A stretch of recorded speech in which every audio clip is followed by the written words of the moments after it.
Welcome back, everyone. You have been listening to All About Healing, and what a fun show it's been today.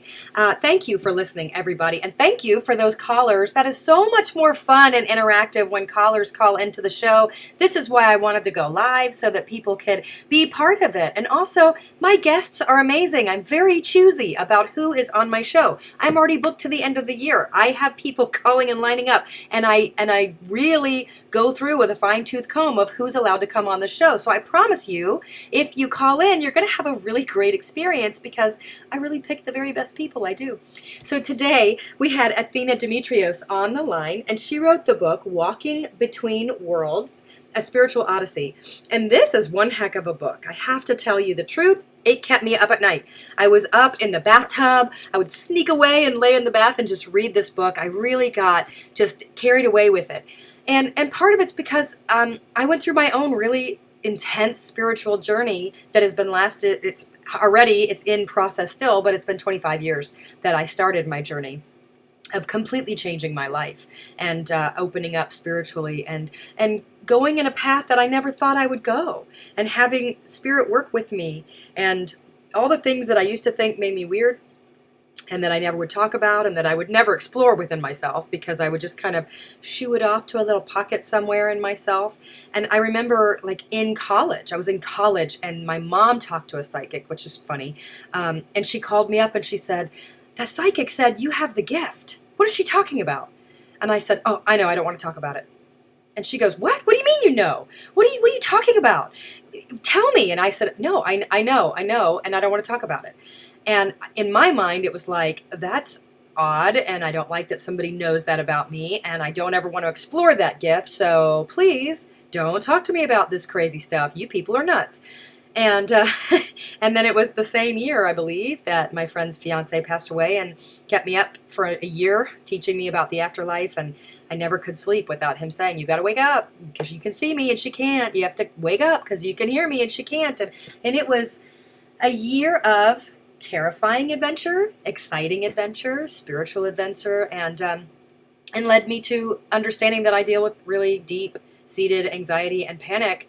Now I've come a long way, and I am totally functional in my life, but I know what my triggers are, and I keep them under control, and I don't really have that same anxiety that I used to, but it opened up a whole path for me where I did start to see different therapists. That's what Athena and I talked about, is when you're in those, because when you do a spiritual opening, it's chaos. It is complete chaos. There's a quote, and I wish I would have looked it up, but it was something about when you're about to open, it starts as a seed, but it looks like complete and utter destruction while it's happening. Complete and utter destruction while it's happening. And then the seed plants and something sprouts, and then you become a very different person. And when you make that spiritual transformation, and it is not overnight, and it requires a ton of work and discipline for you to keep going and to travel down. I talk about this, the drop down. It's the drop down into the depths of yourself, because you can go to all the different therapists and all the different places in the world, but it has to start with you. And you have to be willing and open and honest. You have to become brutally, disgustingly, ugly honest with yourself. And then it carries out, and you become honest with every person that has any part of your life, because you can no longer live inauthentically.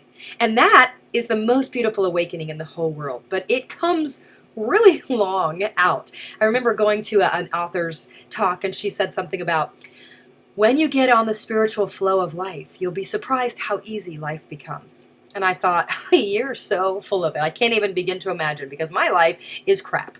And now I feel like I really resonate with what she's talking about, because everything in my life is spirit-led.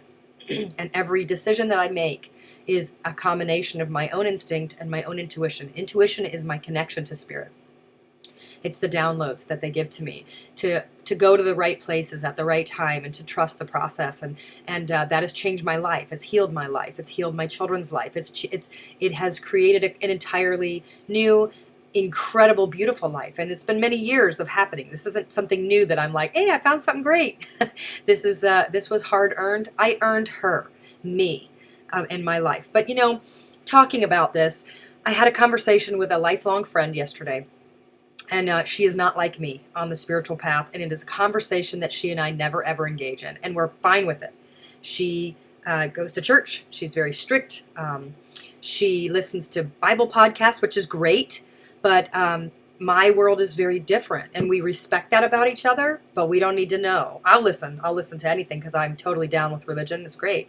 But she would never listen to the parts that I have, and I know that, and I don't put her in that position.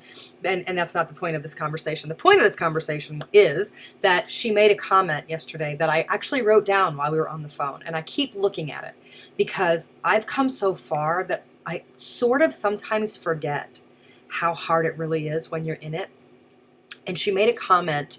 She's always been the happy person. She's always been a sunshine girl. I almost used to wonder if it was fake because she giggles all the time. But it was always true. She's just a happy person. But yesterday she said she had a breakdown and that she called her friend or family member, and she said, I feel like I screwed up my entire life. I feel like I've made every wrong decision. I feel like my entire life is just in pieces, and I just want to hit the reset button. And the just want to hit the reset button is a powerful statement, because here's the part, and I couldn't go into my own little talks with her because she wasn't in the place to listen. And that's also another thing. You don't just get to decide to tell people, your experience and assume that they're going to be helped by it, because everybody has a timing. And everybody has a space to where they're open to it. And it might not be you that makes that difference for them, but it might be. So you want to kind of go with that. But honestly, everybody has a reset button. Several reset buttons, by the way. You don't just get one do-over. You get tons of do-overs. As long as you're alive, you have an option to start over. And I think a lot of us forget that. And a lot of us miss that we have a personal internal power and that we are part of the process, if not the majority of the process. Even my mother-in-law is very religious and very faith-based, and she made some comment that wherever you are, that's where you're supposed to be, and you don't need to question, and there's just, you follow the faith, and that's it. And I said, gosh, I would like to think that I have a hand in this. And that is the difference, and it's always been a lifelong debate, free will versus destiny. But I do believe that we as humans are given some free will, and that we do have a responsibility over our life, and that we have the strength, if we have the courage, to take that and make your life different. When I would listen to other people speak, when I was self-publishing or writing my own books and working on them forever, I used to go to every author signing I could possibly find. And I would find them in the newspapers. Anybody that came to town, I would go, and I just want to hear their experience. And I remember going to this guy's, it was the basement of a hotel bar, and he was a recovering drug addict. And his book was a phenomenal book. And I said to him, what he did is he self-published, and he gave everybody 1,000 words for free, 1,000 pages, or 100 pages for free. And if you wanted to finish the book, you had to buy the book. And it became such a huge seller that a huge company picked it up. And my question was, how did your life change? And he looked at me and he goes, oh, honey, I don't even want to answer that because it's going to make you so sad, because I'm still in the basement of a hotel bar. I still have to do the work. And that's the theme for today, is that even if you're destined for greatness, you still have to do the work. And that's the homework for this week, okay? Take charge of your life and know that reset button is within you at all times. You've been listening to All About Healing. I can't wait to see you back here next week. Make it a great week.